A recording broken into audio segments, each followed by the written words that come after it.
Olá, seja muito bem-vindo a mais um vídeo aqui no nosso canal. Se você não se inscreveu ainda no nosso canal, não perde tempo, se inscreve logo, encaminha esse vídeo para algum amigo e não esquece de ativar o sininho para você não perder nenhum conteúdo.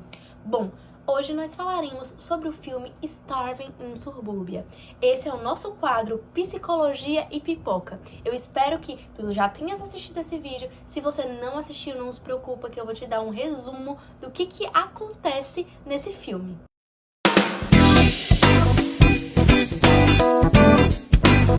A personagem principal se chama Hannah. Ela é bailarina e está se preparando para entrar na faculdade. Além da preparação da faculdade, ela também está se preparando para uma apresentação de dança.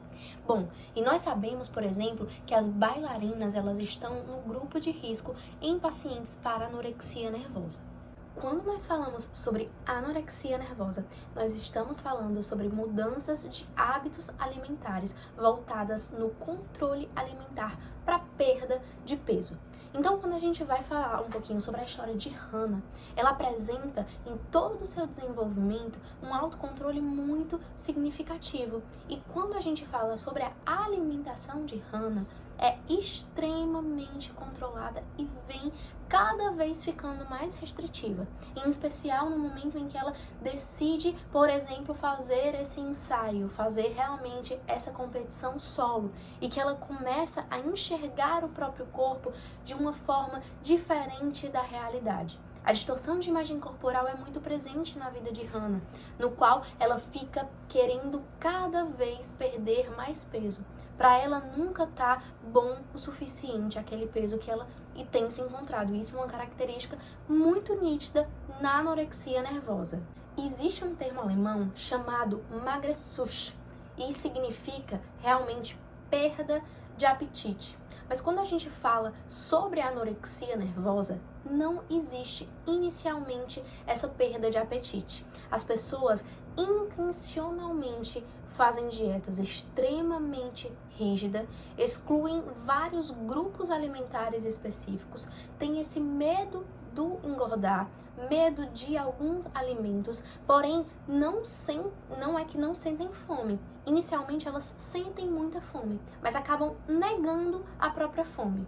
Conforme o tempo for passando, conforme a magreza ela vai sendo instalada ali naquele paciente, realmente o apetite ele vai sendo diminuído, porque a densidade corporal ela também vai sendo diminuída. Então naquele momento o paciente ele vai precisar realmente de menos alimento e vai sentir menos fome, o que é algo muito preocupante e que nós precisamos voltar totalmente a nossa atenção para esse aspecto. Na história de vida de Hannah, existiu um momento no qual a sua amiga lhe apresentou um site no qual pessoas extremamente magras e com um comportamento disfuncional relacionado à comida postavam dicas de como permanecer mais magra, de como ter realmente uma vida anoréxica. Então, Hannah, ela se permitiu entrar nesse site e a partir do momento em que ela via todas aquelas pessoas tendo aqueles comportamentos, todos aqueles depoimentos trazidos pelas outras pessoas, ela começou a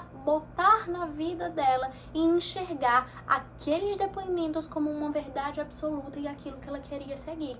Então, quando a gente vai falar no nosso consultório sobre riscos e o que a gente deve levar em consideração no início, no que pode estar ali preocupando para as pessoas com o início de anorexia nervosa, é realmente essa crença, desse medo de engordar, a perda de peso autoinduzida, distorção de imagem corporal, a amenorreia, ou seja, a falta de menstruação. A partir do DSM-5, ela é não vista mais como critério diagnóstico para a anorexia nervosa.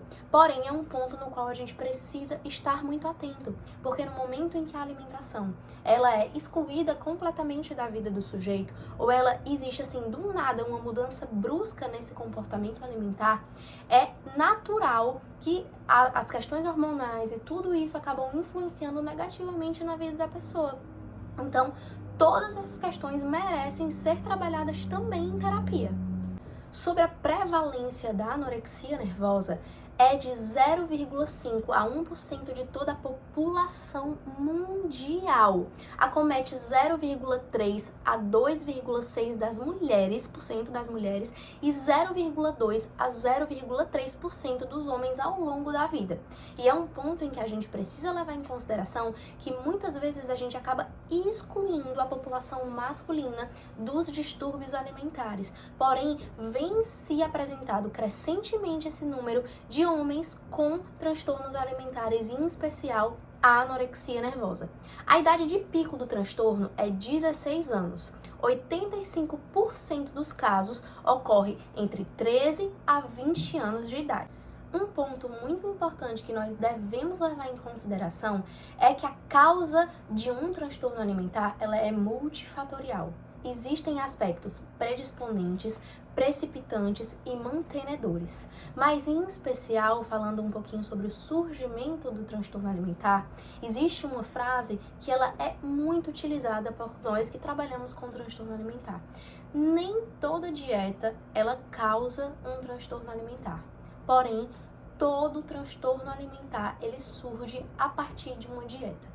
Então, existe muito essa noção de mentalidade de dieta e como a dieta ela é um fator de risco relacionado a isso. Trazendo um pouquinho sobre a história de vida de Hannah, por exemplo, ela é bailarina que precisa estar ali o tempo inteiro trabalhando com o seu próprio corpo, precisa do corpo dela o tempo inteiro, precisa ter uma alimentação muito voltada em relação a esse ponto. Então, já existiam muitos fatores ali precipitantes para o surgimento do transtorno alimentar nela, que vai ali como fator mantenedor essa questão relacionada ao fato dela ficar nesses grupos de sites das pessoas anoréxicas, a preocupação dela com o peso, o próprio trabalho dela enquanto ser bailarina ali causava, a relação com a família que acabava preocupando demais. Então, existiam muitos fatores que estavam ali mantendo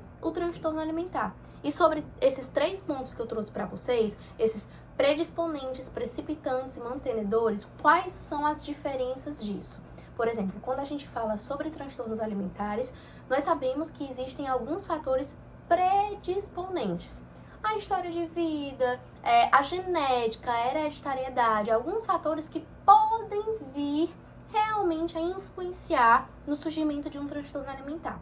Os fatores precipitantes, que são a situação ali que pode gerar o transtorno alimentar efetivamente. Por exemplo, a partir de uma dieta, aquele paciente ele começou a ter comportamentos disfuncionais relacionados à alimentação, e os fatores mantenedores, que são aqueles fatores que estão mantendo os transtornos alimentares. E nós, enquanto psicoterapeutas, precisamos estar atentos a esses 3 critérios para que nós consigamos efetivamente ter um trabalho muito bem feito com aquele paciente. Para o tratamento efetivo da anorexia nervosa, é importante que esse paciente ele esteja em conjunto com vários profissionais, nutricionista, psiquiatra, psicólogo, para que efetivamente a equipe multidisciplinar esteja atenta àquele caso e consiga um bom prognóstico para aquele paciente.